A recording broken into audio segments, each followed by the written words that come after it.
Thanks a lot, Mark, and thanks to the organizers for inviting me here today. Our story starts with the post-Roman period, the 5th century.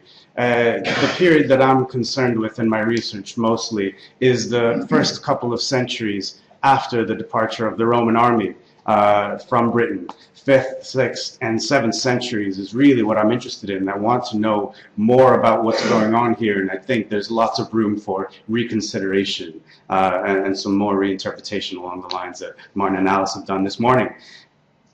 The Latin inscribed stones, sort of reconsidered recently by Kate Forsyth, have really not been exploited, I think, as much as we could have done by now. They think they're such a fantastic resource that we can't afford to set them aside, even if their context in some cases is quite obscure. This is the Latinus stone that you see here on the right. It will be familiar to many of you. It's the Roman script on it is of a very early style, and I'm following Kate's work here. It's a Christian inscription. It begins with Te Deo Laudamus, I praise you, the Lord. So it's quite an openly Christian monument. And you can see the distribution of similar monuments in Scotland. There's not very, very many of them. But what they tell us in terms of their style and what they actually do situates them in a late Roman and a sort of late antique world.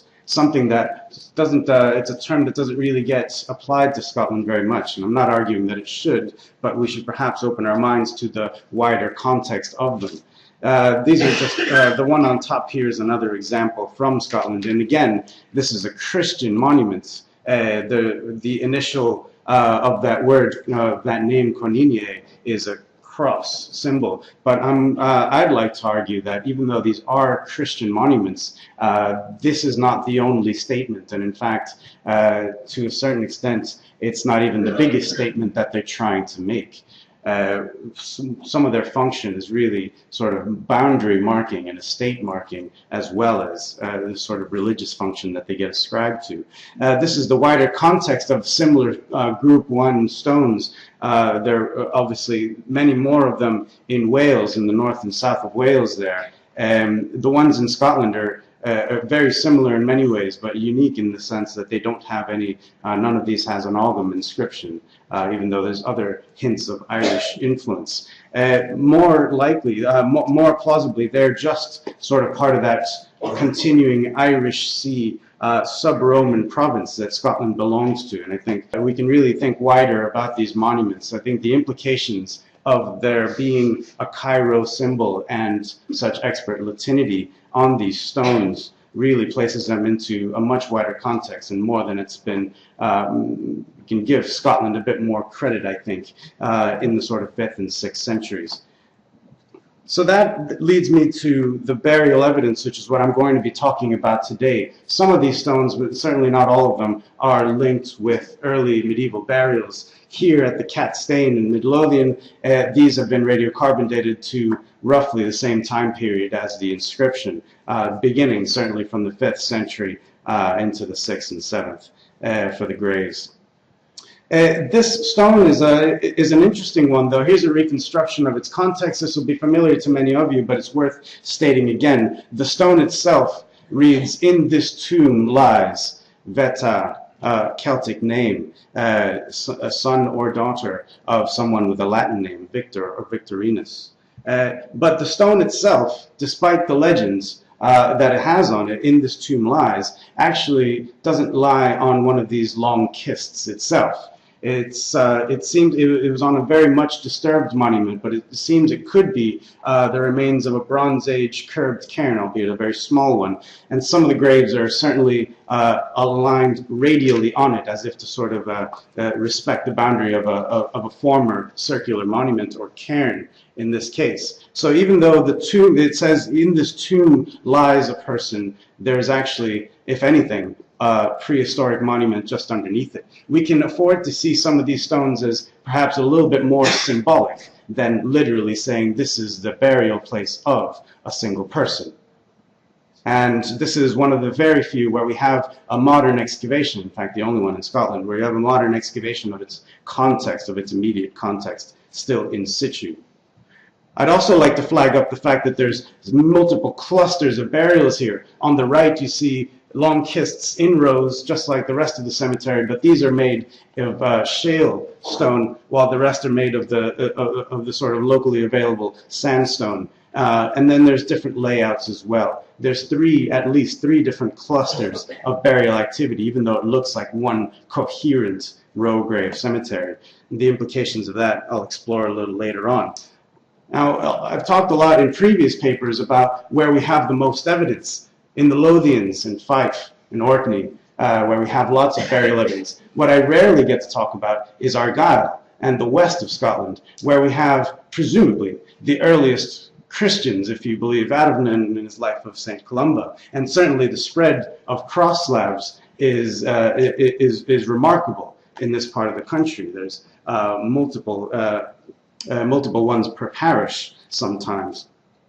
To take one of these early stones from Argyll, though, this is an early inscription, probably belonging to that early phase of inscriptions that the Latin inscribed stones do further south. And this one, it was later found to come from a context with long kist burials nearby. This is in Poltalloch, not far from Kilmartin, at the opening of the Kilmartin Glen.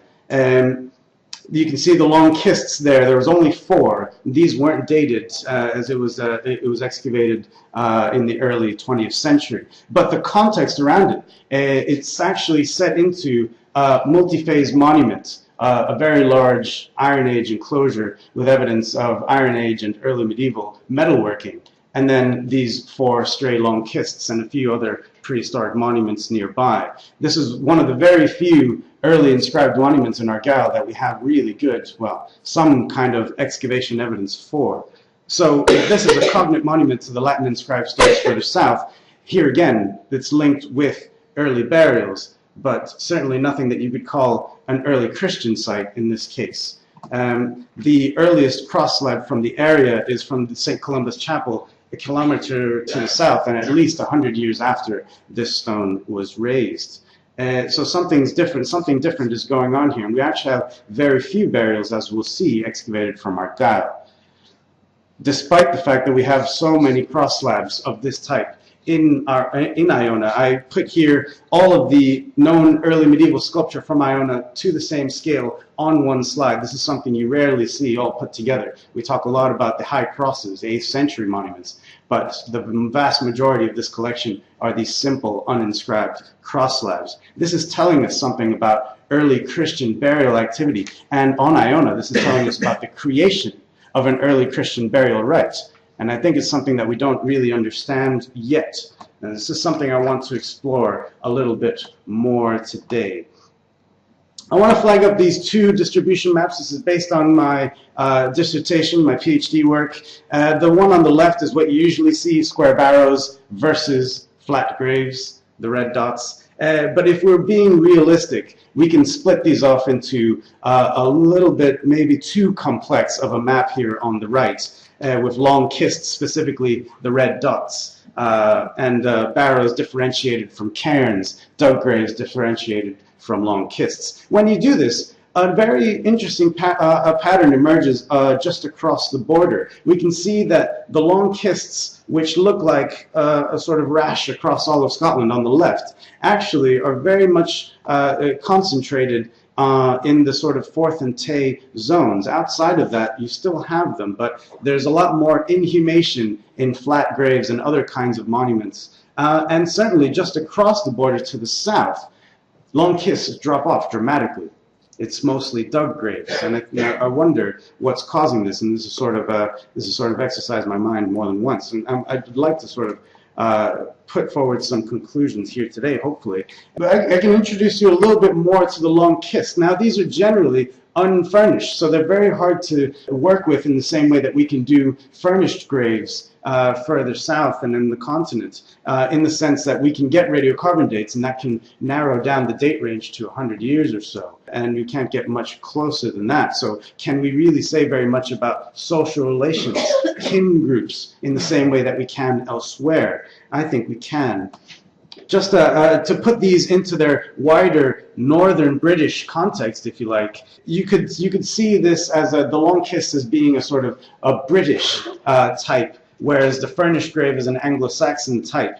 But when you actually look at the excavated evidence from the northern parts of the Anglo-Saxon world, you see that there's a lot more variation. Sure, there's these mixed-rite furnished burial cemeteries like at Norton in Cleveland, but then you have unfurnished graves, albeit on strange and not necessarily row grave layouts at Yevering, and largely unfurnished graves at the Bull Hole at Bamborough. Now, the Bull Hole Cemetery is excavated very recently, just down the slope from the top of the Castle Hill, and it's been called a Long Kiss Cemetery, but in actual fact, most of these graves have stones lining parts of it, a stone upright over by the head, over by the feet, but not a complete long kist, as in a stone coffin. So it's not necessarily the same as what's going on further north. This is just to say that there's a lot of variation in what we call the Anglo-Saxon areas, and I think there's and my distribution map begins to say the same for Scotland.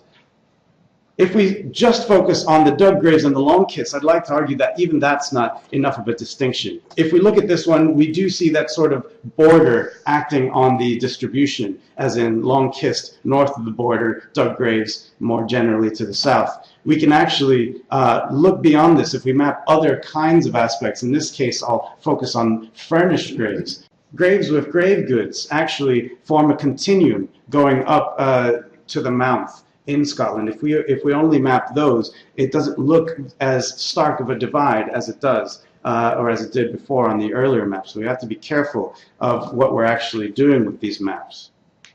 I want to introduce, though, the social aspect of these cemeteries, as in who are the dead, who is actually making it into these cemeteries. If you look at this table, I've just done it by the very few, in some cases, individuals who could be sexed using skeletal evidence alone. And here, I've laid it out so that the red is the one in the majority, the one side in the majority. And you can see quite clearly, sometimes it's not very much of a majority, but in most cases, in most of these cemeteries, it's females who dominate in the numbers anyway. And in the ones that don't, you'll notice they're all sites in italics, which means that they are church sites as opposed to field cemeteries. Those are the only ones of the ones that we have excavated and good evidence for where there's more males than females. So that's an interesting pattern. It's been noted elsewhere, though. It's not unique to Scotland. If we look at age groups, another interesting pattern emerges. Again, red has the most and orange second most, and so on. You can see that the vast majority of people anywhere, church sites or otherwise, are in the sort of middle adult range, 25 to 45. Very few elderly people, although they do exist on church sites, so it's not a question of life expectancy. There are infants and there are children. They're underrepresented skeletally. Probably they do exist, probably more than this table allows for, but certainly the dominant pattern here is of a sort of a middle adult range of people making it to these sites. Again, these cemeteries are not for everyone. They're not for a normal population of men, women, children, and everyone who's died in a certain area. Few, and a very sort of repetitive formula of people are making it onto these sites. If we focus on just one site, at the Cat Stain, for instance, very few individuals could be assessed there skeletally, but I'd like to highlight just how young some of these people are in that cemetery. Most of them sort of children and teenagers, really, and then decreasing on from there. So some of these are a very specific subset of people who are making it into these cemeteries. A really good example of that is the Cairn cemeteries. It's not limited to flat grave, long kissed sites.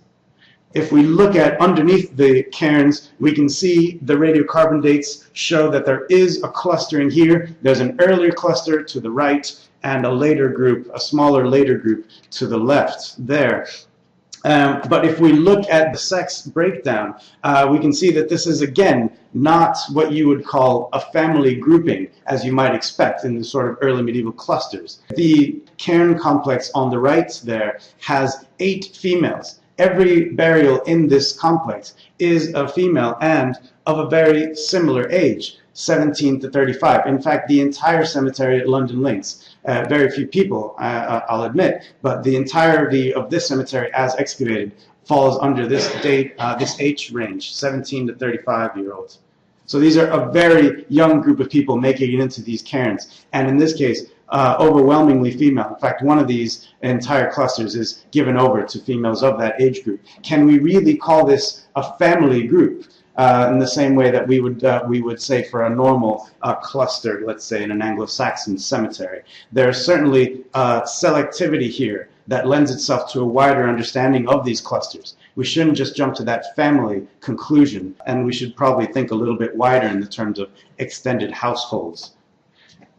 I've done this kind of work for a number of other sites. Here's the radiocarbon dates of Thornybank. I know some of you have seen this slide before, but it shows you that there's early and late graves next to one another. There is no clustering that you see in the same way as London Links. This cemetery seems to have developed organically at various different burial plots, which over time form what looks like a row grave cemetery. It doesn't begin at one end and end at the other. These multiple burial plots, multiple communities are coming together and burying in a similar way here. You can see the sex breakdown there. There is some kind of clustering again, but too few individuals there to make more sense of. I think we need more work along these lines before we can say anything concrete. But once again, a majority of females, young middle adults here.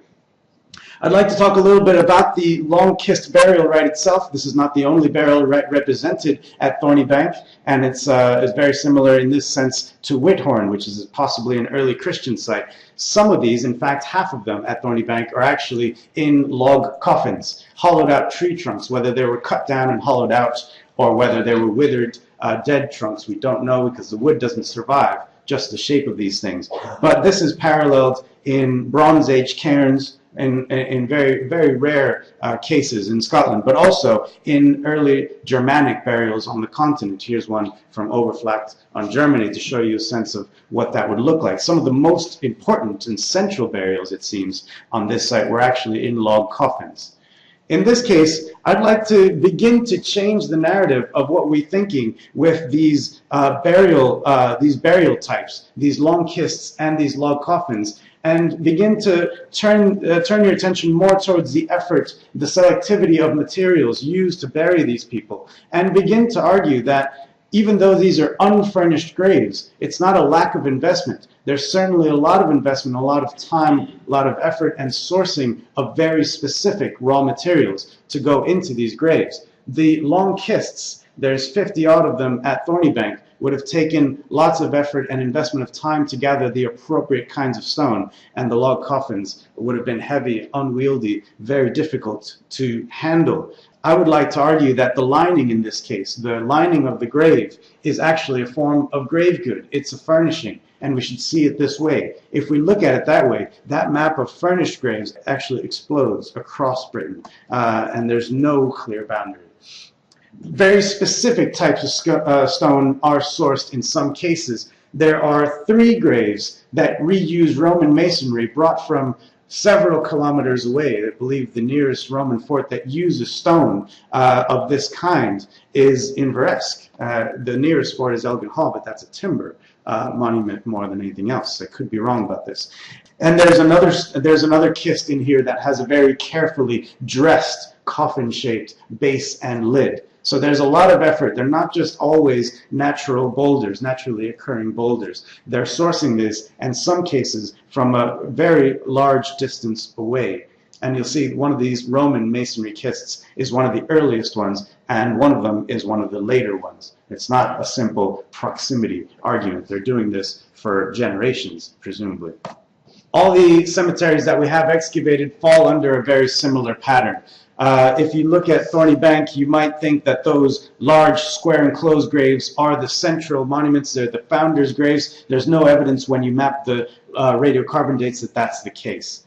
At Hallow Hill, there is again an argument that the very large double-tiered kist with grave goods, number 54, which you see at the center of the bottom there, the sort of dark oval, that one is presumably the founder's grave, or that's how it's been interpreted. But in fact, there's numerous founders' graves of this type, some of them with cairns above them, which were in a degraded state by the time they were excavated. This cemetery had been monkeyed about with before Edwina Proudfoot got there later on. Many of these have what used to be cairns built on top of them. Many of these have grave goods, and this is something that you don't hear about very much. They're very scrappy in many cases. In one case, the famous Kist 54, the one I mentioned, has been presumed to be the first grave, the founder's grave, actually has a good amount of Roman material in it as well. The seal box, which you see at the top of the image there, is an official Roman artifact. It's the kind of thing that only a very high-ranking Roman military officer would have. The disc brooch and the silver bracelet, the fragment of the silver bracelet there, are also very much in sort of high-status, high-quality Roman items. Whatever's going on in Fife, which leads to the Norreys Law hoard, the amounts of late Roman silver that are found in that, it's also that kind of phenomenon that helps explain what's going on in Kist 54. But unfortunately, this one hasn't been radiocarbon dated, so there's not much more we can say about it. But if we look back at the cemetery, once again, I should stress that the radiocarbon dates indicate that this cemetery grows up organically in several areas at the same time, rather than beginning at one end and ending at another. And just to show you that this applies everywhere in recent excavations as well, this model applies across Scotland. This is a newly published cemetery, Tayside and Fife Archaeological Journal from last year, just outside of Forfar in Angus. In this quarry, very sort of disturbed context, you can see the edge of the quarry face. By the time they found these long kists, some of them were already carved out. But the same kind of patterning applies there. Burial plots, older and more recent graves next to one another. One of these, again, furnished with a single amber bead seemingly worn around the neck. Furnished graves are not always the sword and weapon graves that we consider, that we think about when we think about grave goods. There's other objects, and in Scotland, when you scratch the surface, there is a wider sort of occurrence of this very light furnishing across many of these supposedly unfurnished long kist cemeteries. Another example is this one from Lass Wade, not far from Thorny Bank. There's a few radiocarbon dates now, very, very few from this site, but you can see early graves next to late graves. In fact, one on top of the other in the case of the red and blue one that you see there. But also, I'd like to point out a couple of finds of furnished graves as well. Very sort of fragmented objects, a jet armlet, but only a piece of one, an iron knife potentially. And these only show up in this end of the cemetery, at the sort of the north end there. What's interesting about this north cluster is that it's on a different layout as well from the row graves further south, divided by a possible wall, and they're head to foot rather than shoulder to shoulder. There's a very rare thing in Scotland, and it's interesting that these are the different graves on the site as well. Another interesting thing about these graves in Lass Wade is that they're cut through an area of burning. You can see this sort of stippled area where these string graves are. There was an episode of burning. There was a spread of charcoal, and some of these graves are cut through that. So there's something very interesting going on here. It's not the case that there's no settlement evidence around these long kist cemeteries. In fact, there's more activity than we're getting a sense of on most of our sites, simply because the trenches aren't big enough to show. Another piece of evidence for this kind of activity going on in and around graves as they're going on, possibly even feasting activity, is the amount of querns found built into kists. Three fragments of broken querns, possibly significant, are built into kists as capstones or side stones on this site, and a few other querns were lying around on the surface when they were excavated. There's a lot more going on here than just burial activity, and Tommaso Caragoin has pointed out that the early texts in Ireland indicate that there's a lot of activity generally on cemetery sites. These are places where oaths were taken, where oaths were sworn, where court cases were decided in the days before sort of church sites and centralized court sites. Cemeteries could take on that legislative, public, that civic role. These were early gathering places, early assembly places, where a rural community that didn't live in villages, this was when they got together. And this is when they had some of their possibly important feasts and festivals. I'd like to point out another kist made with Roman masonry, but away from the main cemetery. This just reinforces that idea of these cemeteries as being clusters which come together at certain points in the landscape.